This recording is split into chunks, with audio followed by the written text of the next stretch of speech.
Hello guys, welcome to the channel. Joffrey Noodle Legs here today with another film review Noodle film review.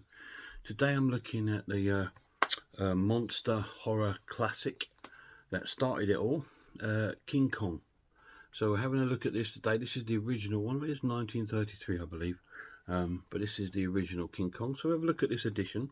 This is the premium collection edition, exclusive to HMV.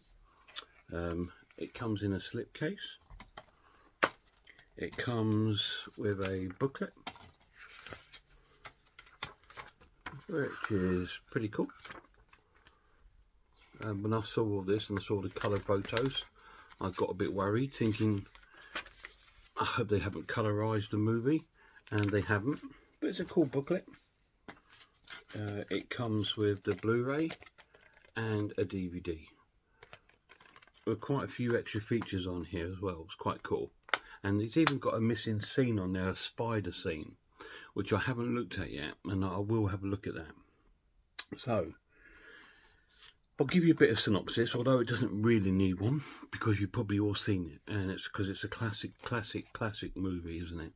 It's the film that started, like, so many genres, and we'll talk about that in a bit. So, a little bit of synopsis. The film starts off at like a dock in New York, at a boat, and we see like a casting crew sort of manager approaching the boat, and he's going on the boat to meet the director of who makes, I think he makes mostly documentary sort of films about jungles and animals and stuff. Anyway, so he goes on board because the director who's going to be making this film wants a woman in the film starring it.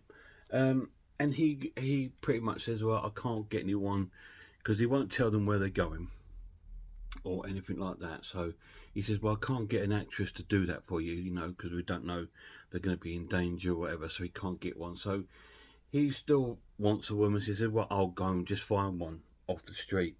So he goes around into New York and has a look around. First of all, at the Women's Institute, and he doesn't find anyone.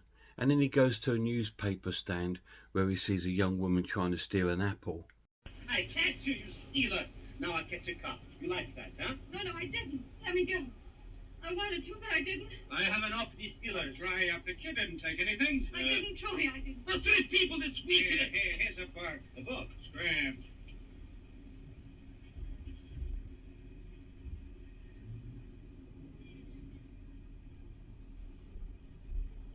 Hey! Taxi! So he's found his woman, who's played by Fay Ray, and she's fantastic in the film. Really cool.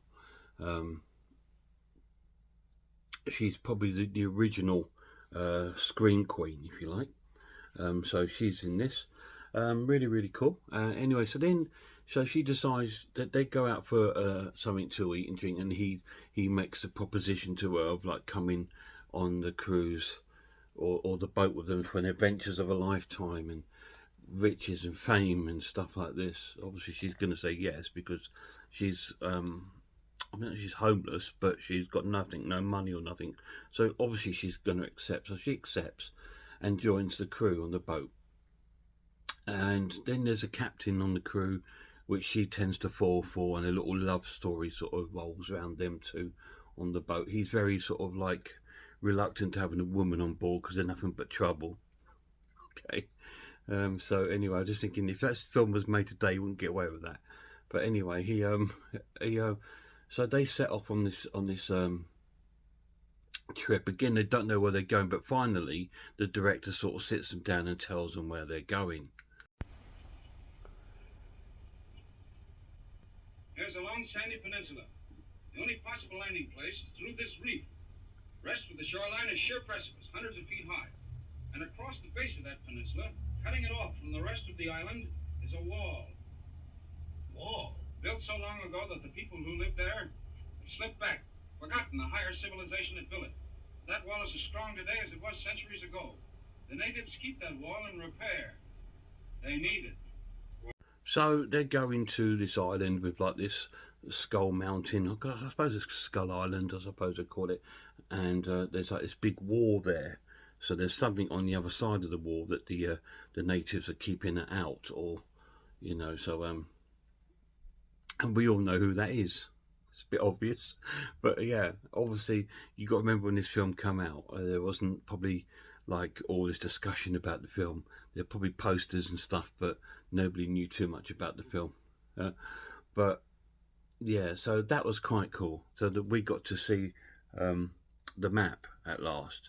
And in the trip sort of wears on, and there's a lot of jibber jabber going on between the captain and the girl and stuff like that. And he's saying, no, I don't think girls should be on this sort of thing. They're just getting in the way and this sort of thing. Anyway, after a lot of jibber jabber, we then get to she's trying on the costumes and doing a screen sort of test to see what she's like on film. And this is where we first see her do her first sort of scream queen part. Look up slowly, Anne. That's it. You don't see anything. Now look higher. Still higher. Now you see it. You're amazed. You can't believe it. Your eyes open wider. It's horrible, Anne, but you can't look away. There's no chance for you, Anne. No escape. You're helpless, Anne. Helpless. There's just one chance. If you can scream, but your throat's paralyzed. Try to scream, Anne. Try. Perhaps if you didn't see it, you could scream. Throw your arms across your eyes and scream, Anne. Scream for your life.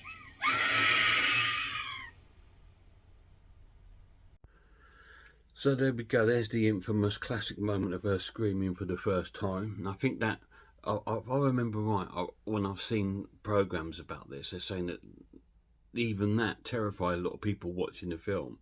Her sort of facial expressions and her screaming. They thought that she was quite cool and realistic, and she is pretty good, to be honest. Anyway, so the boat trip carries on, and then they come across this sort of like mist, sort of fog, and then they think they might be losing directions, and all this sort of stuff goes on. But eventually they rise from the fog, and they arrive at Skull Island.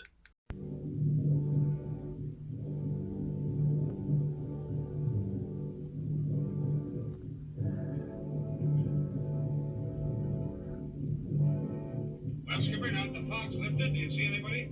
Not a living thing. Funny they haven't spotted us. I'd think the whole population would be on the beach. Listen.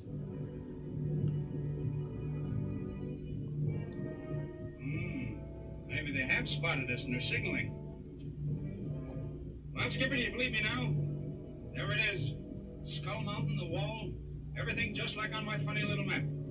Come on, let's get started. All right. 12 men go ashore with you and the rest stay aboard.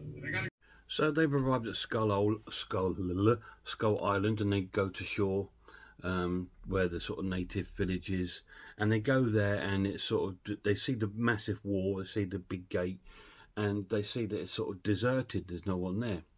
Then they start hearing sort of drum beats and stuff, and then they go further in the village, and they see like the natives there, with one of the native women there, which they're going to give to Kong as the bride of Kong. But they get spotted by the natives who then hold the ceremony and come over, and they're all sort of fascinated by Fay Ray because they obviously haven't seen a blonde sort of woman, so they think she's some sort of like, not goddess, but something that they want to give to Kong, which obviously they worship. But obviously the crew say no, you can't have her or anything like that. So, but there was no sort of hostility there. Anyway, they go back to their boat because they think, you know, we'll try again the next day to see if we can speak and reason with these guys. So they go back to the boat, and at the night time they're on the deck, and there's a love scene between the captain and the girl, and the captain gets called off to speak with the director, Dreven, about the plans, and the girl stood on the deck on her own, and then we see a sort of canoe boat with the natives pull up, and they sort of kidnap the girl and take her to the shore. And then they realise that the girl's gone and been kidnapped, and you can hear all this drum beats and stuff going on at the village again. So they decide to go on the boat to try and rescue her from the natives. but the natives have taken her and for their ceremony for Kong, and they've sort of opened the big gates to the other side, and they've sort of put her to, they chained her to some pillars.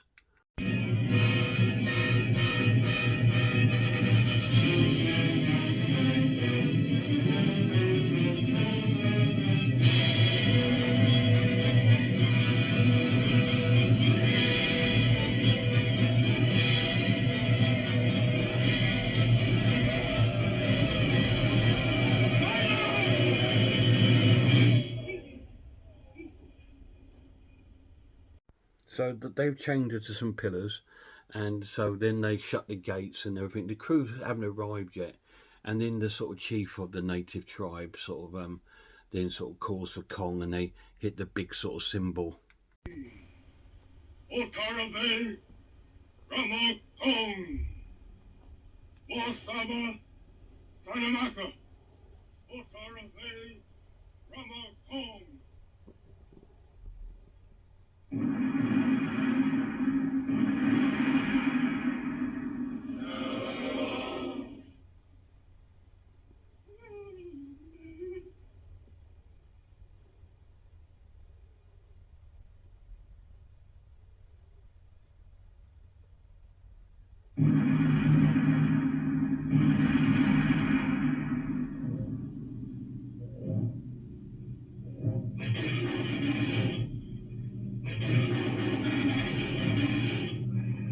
And obviously this is where we see Kong for the first time, which I'm not going to show you on the video because I think even you haven't seen it, I don't want to spoil it, because he's quite a sort of iconic figure, isn't he, in the movie cinema. So I thought, I won't put it in there. So he comes on and she does her Scream Queen bit and gets grabbed by Kong and taken off.